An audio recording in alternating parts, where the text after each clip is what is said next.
Taliban.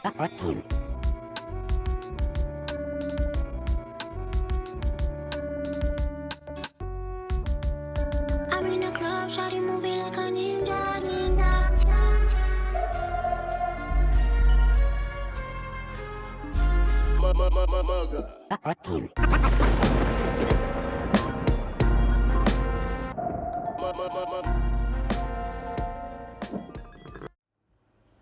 Yo, tonight, Sixers at Knicks. Embiid's back. And I just got one thing to ask. Why you always flopping? You always flopping. Per Jaylen Brown. Might sound like a little sour milk, but hey, facts are facts. Embiid, you do be flopping, dog. You do be flopping. And JB wasn't too happy about that ish. This is what he had to say. My personal opinion on basketball, some of y'all might disagree. You know what I mean? But argue with your grandma. Flopping has ruined our game.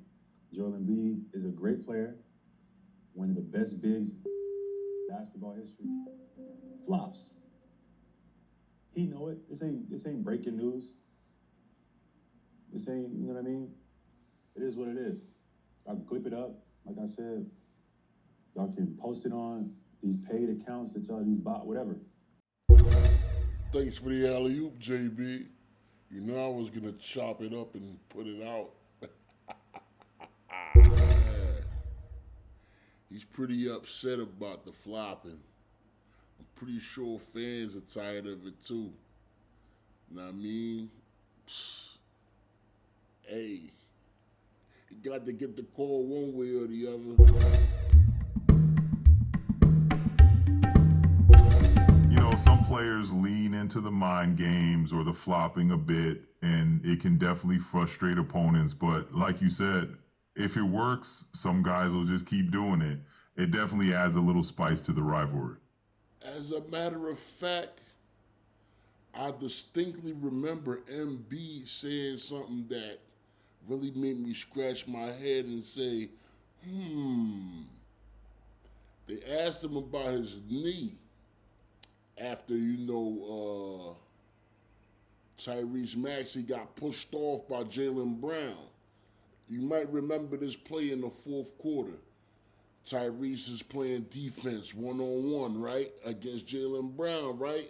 And JB hits him with the forearm like, blah! Now I'm talking about? Tyrese fell back into Embiid's leg. You know what I'm saying? And then Embiid was holding his leg like, I think my knee is messed up. And they win the game and then they celebrate. If you know what I mean. Let me see if I can find that clip. Here it goes. That stuff. How did your body feel as the series progressed? Did it get better, stronger, maybe a little worse? Where was it? I feel great. I feel amazing. Yeah, I was faking it.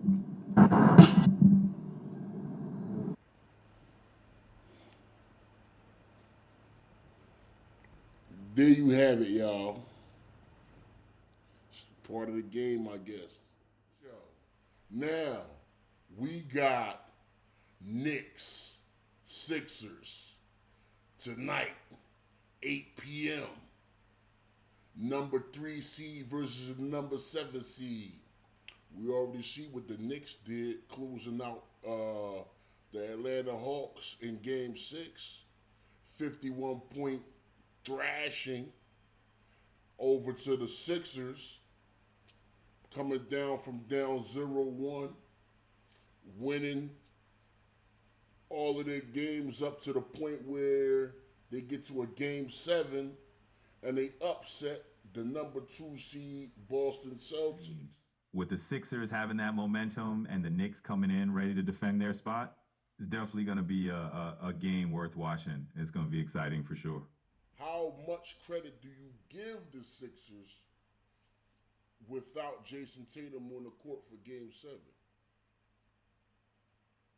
Yeah, that's a fair question. I mean, when a star like Tatum is out, it definitely changes the dynamic, but you still have to give the Sixers credit for stepping up and getting it done. They took advantage of the situation and pulled off that upset, which is no small feat. So, yeah, got to give them some respect for that. No doubt. I like the two guards in the backcourt, Tyrese Maxey and VJ Edgecombe. They're going to be a problem. They coming with speed, and more speed. And they coming to the basket. They challenging whoever's in the paint. And they ain't scared. I love that part about the game tonight. Absolutely. It's going to be really fun to watch them just push the pace and keep that energy high. I mean, with those two attacking the paint fearlessly, it's definitely going to be an intense matchup. It should be a good one for sure. Yeah, for sure. So, Big Bodega Cat, he's now found his groove. You could kind of say he got it back, you know? Because I seen the tension between him and Coach Mike Brown a little bit earlier before the playoffs. And it seems like they gelling things up over there. They fixing things. You know, big body Brunson, he's coming to, reclaim that spot, you know what I'm saying, in the Eastern Conference Finals. And hopefully, he can lead his squad there and win this time around. You know, the last 2 years in a row, Indiana ousted them in the second round, and then they ousted them in the Eastern Conference Finals the year after, which was last year. And this year, no Indiana Pacers, but we have the Sixers in front of us, and we have that infamous Game 7 between Orlando and Detroit, where Detroit was down 3-1.